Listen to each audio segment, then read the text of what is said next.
बेटा मैंने कल जो है इसकी करैक्टरिस्टिक्स बताई थी आपको, तो 3 एग्जाम्पल थे मैथ में वो करवाए थे। बाकी चलो देखो आज करते हैं इसके बारे में। देखिए जो फर्स्ट क्वेश्चन ने दे दिया, पहली बात तो मैं देखो कल भी मैंने बताया था, इसके 3 रूल जो हैं इसमें एक्सरसाइज में। कौन सा? दो साइड अगर एक एंगल किन्हीं भी दो ट्रायंगलों के आपस में क्या होते हैं, इक्वल होते हैं, तब भी कॉन्ग्रुएंस मानी जाती है। मैंने कल बता ही दिया था क्या होता है। या फिर दो साइड एक एंगल, या दो एंगल एक साइड, या फिर जो है ना क्या होता है एंगल, एंगल क्या कहते हैं बोलो इसको, साइड। इनके आप इसमें इक्वल करेंगे, बस सीधी साफ सी बात है। देखो फर्स्ट क्वेश्चन देखिए इसका, आसान है, कोई ज़्यादा मुश्किल नहीं है। In quadrilateral A B C D, ये इन्होंने बना दिया, और A B C D condition क्या क्या होगी देखो, इसी से पता लग रहा है भाई। ए सी इक्वल टू क्या कह दिया बेटा, ए डी, और ये एंगल इक्वल हैं दोनों के दोनों। कौन सा एंगल बोला जाएगा? सी ए बी और डी ए बी, दो एंगल इक्वल हैं, ठीक है। और कंडीशन क्या है? बस ये दो ही चीज़ इक्वल हैं।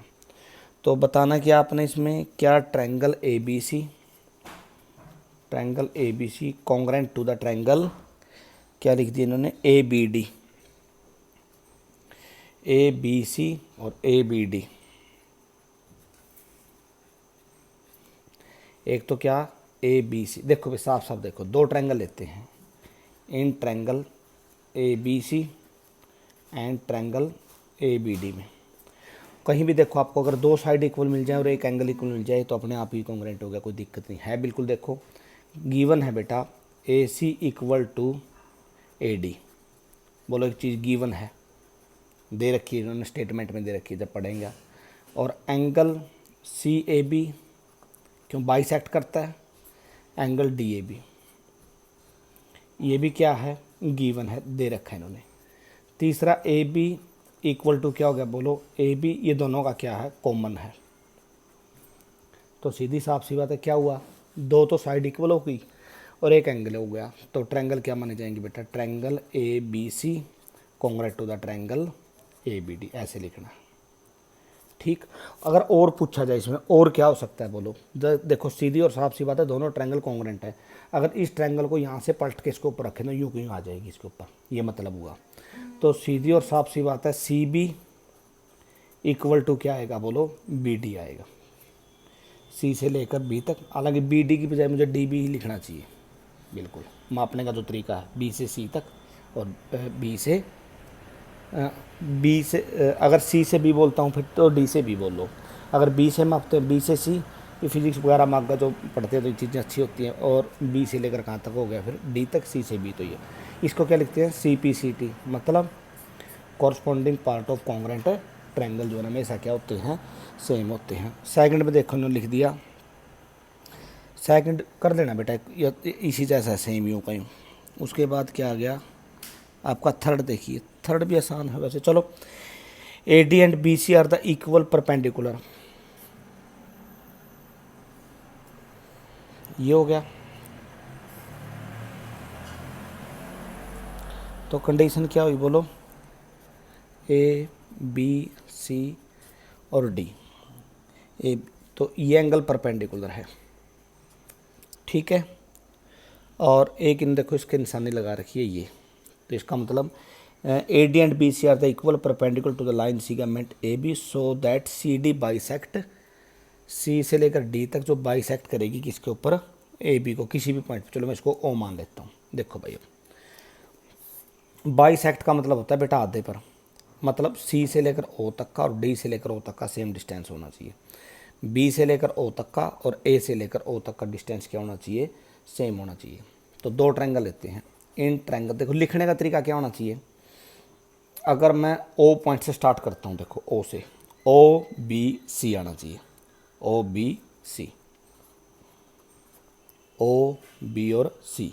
अगर यहाँ से एंड ट्रायंगल तो ओ ए डी आना चाहिए, ओ ए डी आना चाहिए, ऐसे आप लिख सकते हैं इसमें, ठीक है ना। अगर बी से स्टार्ट करते हैं तो फिर क्या लिखेंगे आप इसको, बी ओ सी लिख दिया, तो फिर यहाँ से क्या स्टार्ट किया जाएगा, ए ओ और डी। समझ गए ना आप, इस ढंग से आपको लिखना है ताकि पॉइंट जो है ना कॉमन रहे। अब देखो भाई एंगल जो इसको बी बी शॉर्ट फॉर्म में बी बी लिख देते हैं और ऐसे भी लिख लेते हैं angle C B O equal to, अगर सी से स्टार्ट किया तो सीधी साफ सी बात है, यहाँ किससे स्टार्ट करेंगे, डी से, डी ए ओ। क्या है ये, गिवन है। क्या गिवन है, दोनों राइट एंगल हैं 90 डिग्री के, तो अपने आप इक्वल होंगे। अच्छा जी, बोलो इस एंगल को तो मान लेते हैं हम 1 और इसको मान लेते हैं 2। बोलो बेटा 1 इक्वल टू 2 है या नहीं है। कौन सा एंगल है ये, vertically opposite angle, vertical opposite angle. तीसरी कंडीशन दे रखी है इसने, बी से लेकर सी तक, तो ए से लेकर कहाँ तक आएगी बेटा, डी तक। ये भी क्या है, गिवन है। तो इसमें क्या हुआ, कौन सी प्रॉपर्टी लगेगी, दो तो इसके एंगल सेम हो गए, देखो दो एंगल सेम हो गए, और एक क्या हुई, साइड हुई।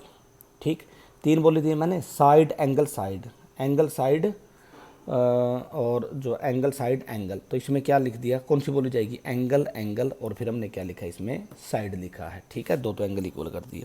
तो यहाँ क्या हो जाएगा, बोलो बेटा ये, तो दोनों के दोनों ट्रायंगल कौन सी, ट्रायंगल ओ बी सी और congruent to the triangle O A D.